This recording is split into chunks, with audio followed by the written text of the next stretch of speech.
আজকে টি-20 বিশ্বকাপে সুপার এইটের তৃতীয়তম match India versus Afghanistan. India প্রথমে ব্যাটিং করে 182 রানের টার্গেট দিয়েছে আফগানিস্তানকে, এবং আফগানিস্তানও অনেক অসাধারণ বোলিং করে ইন্ডিয়ার 8টি উইকেট ফেলে দিয়েছে।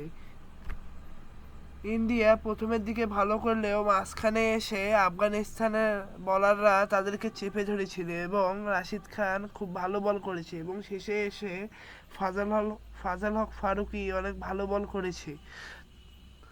তবে আজকে কি আফগানিস্তান জিততে পারবে? আপনার কি মনে হচ্ছে? এই বিষয়টি বেশি বেশি করে আমাদের কমেন্ট বক্সে কমেন্ট করবেন। এবং আফগানিস্তান এই বিশ্বকাপে কোন পজিশন পর্যন্ত যেতে পারবে? আফগানিস্তান কি সেমিফাইনালে উঠতে পারবে? আপনার কি মনে হচ্ছে? এই বিষয়টি বেশি বেশি করে আমাদের কমেন্ট বক্সে কমেন্ট করবেন, এবং ভিডিওটাতে বেশি বেশি করে লাইক করবেন, এবং আমাদের চ্যানেলটি অবশ্যই সবাই সাবস্ক্রাইব করবেন এবং আমাদের পাশে থাকবেন।